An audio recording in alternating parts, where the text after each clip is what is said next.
Thank you, Pastor Meeks. If I can have everyone's attention for just a moment, I promise that I'm going to bring this program to a tighter close and get us out of here at a reasonable hour. Abraham Lincoln delivered the Gettysburg Address, Pastor Browning, in 3.5 minutes. Martin Luther King Jr. delivered the I Have a Dream speech in 13.5 minutes. If it can't be said between the Gettysburg Address and I Have a Dream, it ought not be said at all.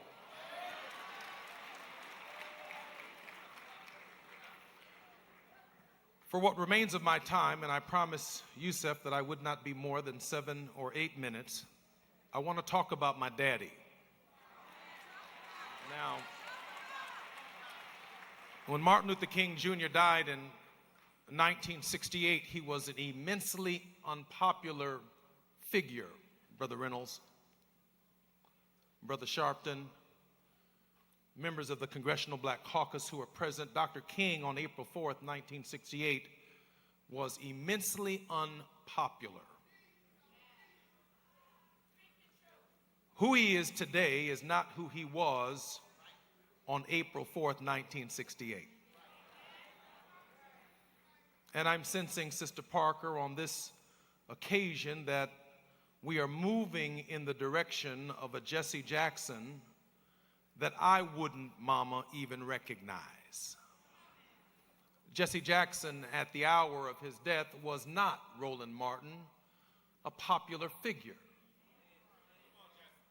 He would have stood against the war in the Gaza.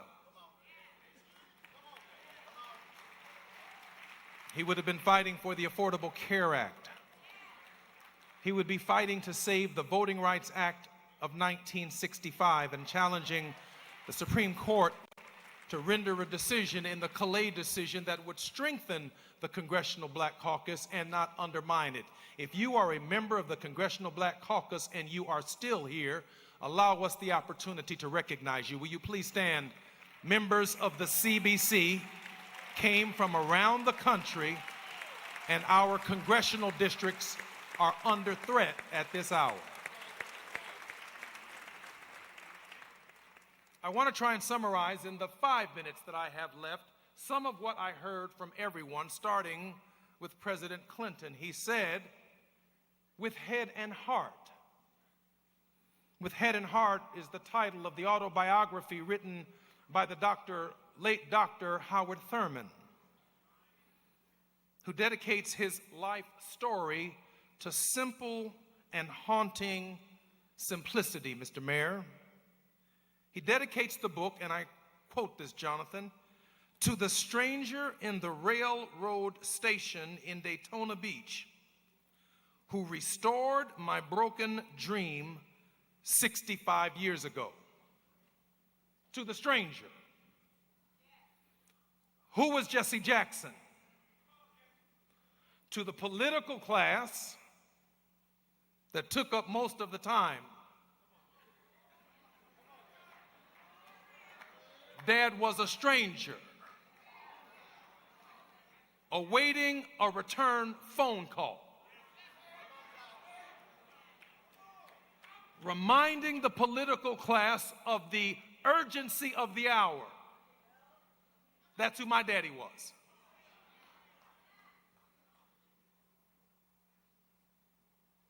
To the economic class that Jim Reynolds talked about on Wall Street.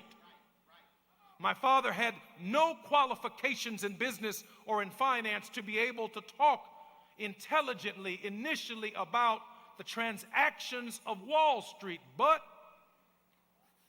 to them, he was the stranger.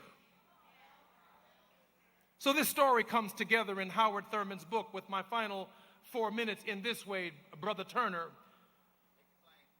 It says that Howard Thurman's sharecropping family had been gathering in the Deep South all of the coins of their hard work, and they had put just enough money together to send Howard Thurman to college by buying him a train ticket. And when he got to the train station, after having loaded all of the broken pieces, Pastor Dates, into his life and of his life into a trunk, the conductor of the train told him, Judge Mathis, that he could not carry the trunk on the train unless he bought another ticket. And so Howard Thurman went over in the corner of the train station and he began crying for the idea that after all that his family had been through, he would not, mama, be going to college. And as he cried through those tears, he looked up and saw a pair of brown, old, rustic boots. And then he looked up and he saw a man in overalls. And he looked up and he saw a black man. And he said, the black man said to him, son, why are you crying, boy? And Howard Thurman said, because the broken pieces of my life I cannot take with me to college because I need a ticket. And the old man, Sister Bryant and Reverend Bryant, reached into his pocket and pulled out a little leather sack and took some coins and went and bought Howard Thurman a ticket for his luggage. And Howard Thurman says in the story that all he remembers is the man walking down the train tracks while he and the train were heading in the opposite direction. Pastor Muncie, he dedicates his book to the stranger who changed the trajectory of his life by restoring his hope. Every single person in here has a Jesse Jackson story.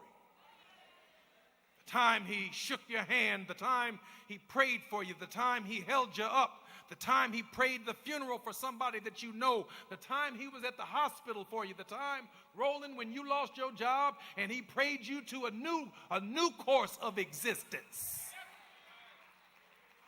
Everybody has, Sister Waters, their own Jesse Jackson story.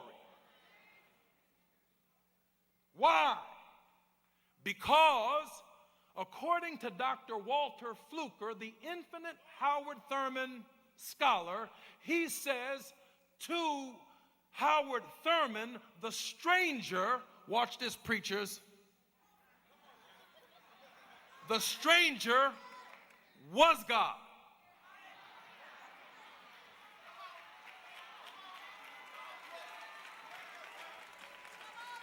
Two minutes. The stranger was God because he redeemed and restored the hope of Howard Thurman, a man whose name he did not know, and he sent him to college. At the moment that he needed hope, hope showed up in the form of a stranger. It's impossible, Roland Burris, for one man to know all of the people that Jesse Jackson has touched. Everybody here doesn't have the number. He don't need it no more. 773-251-6353. But just about everybody in here had the number 773-251-6353. It's a flip phone.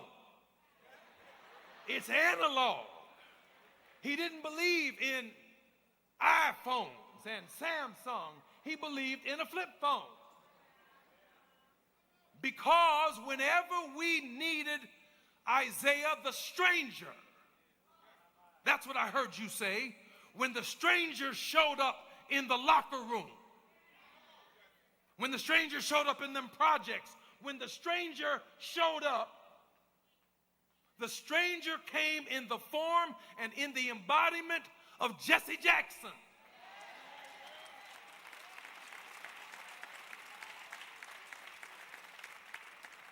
Because he is the one, Reverend Sharpton, who we came into contact with,